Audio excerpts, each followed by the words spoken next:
Good morning, students. Welcome to the video presentation on diesel power plant part 1. This video presentation is one of 3 in a part of a lecture series on diesel power plant. Part 1 is in the virtual classroom on learning management system called Google Classroom, in which this video will be posted, and feel free to comment on the video in the Google Classroom.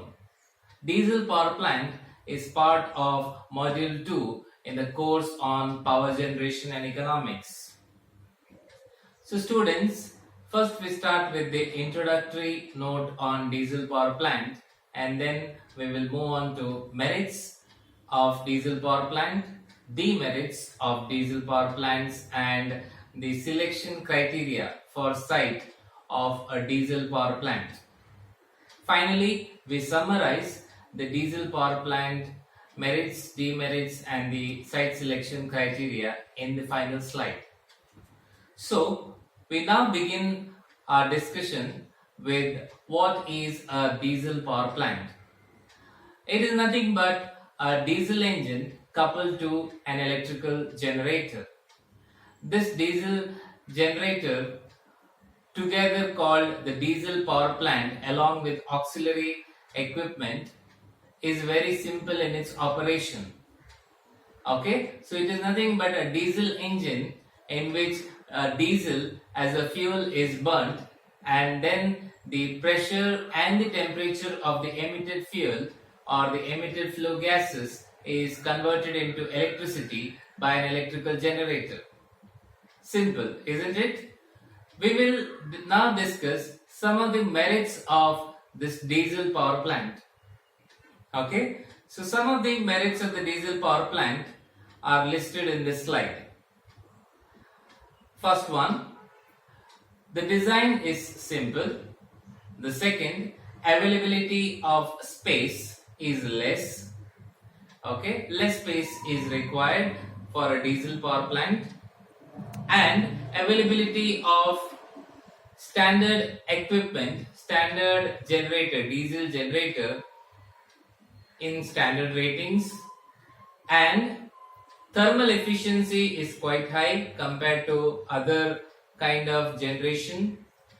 Next, lubrication is easier. The whole plant can take up the load in quick time, and the requirement of water is less. Also, ash handling is absent. Okay, so these are the merits of diesel power plant. Now, going through each of these merits, we begin with design is simple.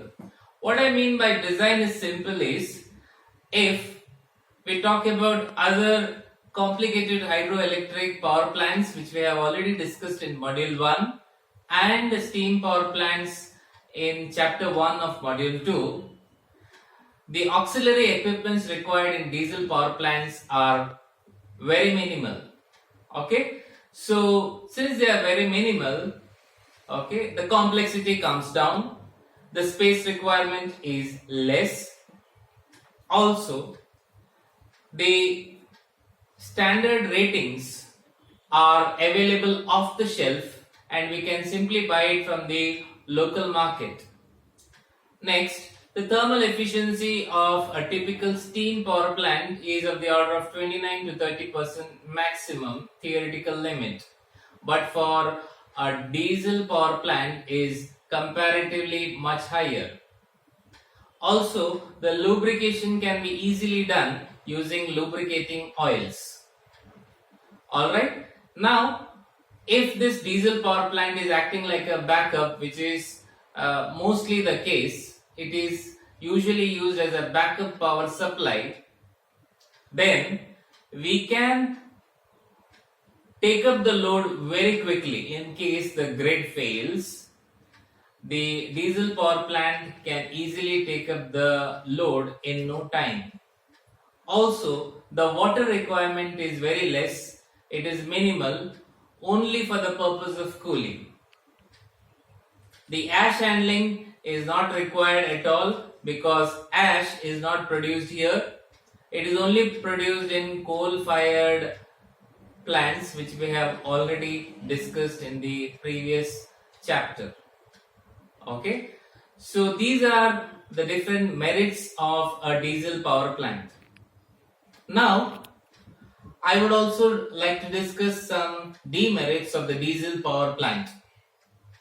The diesel power plant, when we analyze the merits, obviously there will be some demerits.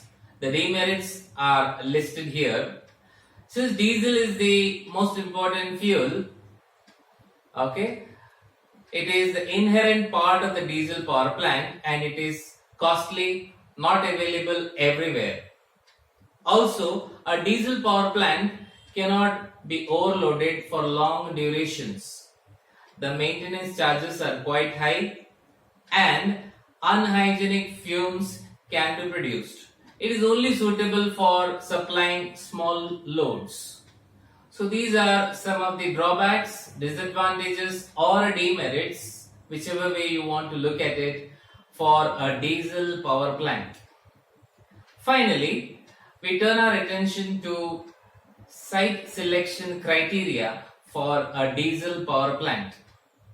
Okay, what I mean by site selection criteria is what are the conditions to be satisfied by an area or a plot of land where we can consider building of a diesel power plant.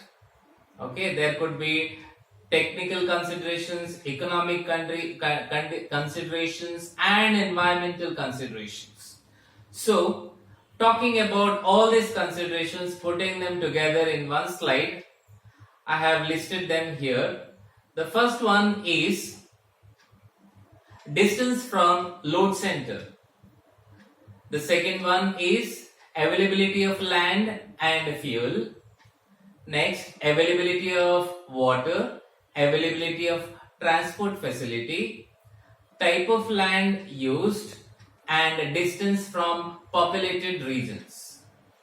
Now, this is an important question in internal assessment and external assessment, so please pay attention for this particular slide and please make your own notes in your own words. First, we start with discussion on the first criteria, which is distance from load center. Now, this diesel power plant is ideally suited for a distance of half to 1 kilometer from the actual load area where you require the power demand is high.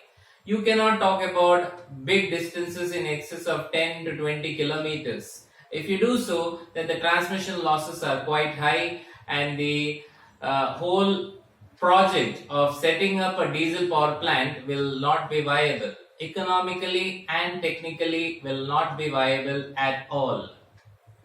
Then coming to availability of land and availability of fuel.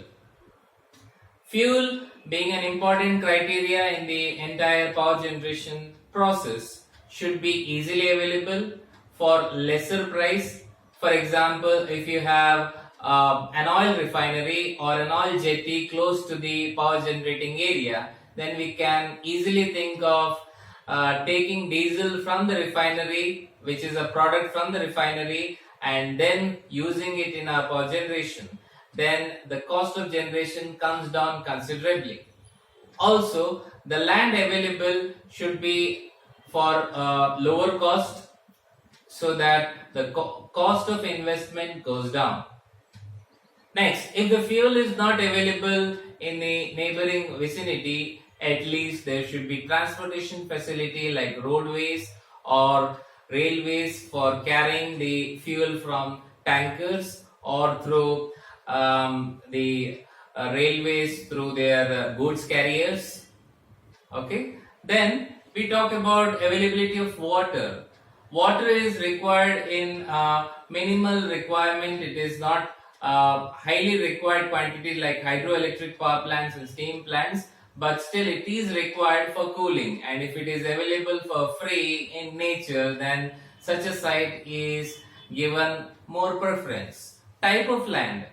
Now, what I mean by type of land is the land should be able to carry the weight of the civil structure or the concrete structure which houses the diesel engine and the electrical generator. Okay, so that is what I mean by the type of land in addition to the cost of land. Next, finally, giving consideration to the environment and human health, as we have discussed with demerits of our diesel power plant, unhygienic emissions can be possible from the diesel engine, which can cause some health hazards. So we want the human population to be as far as possible from the selected site for diesel power plant.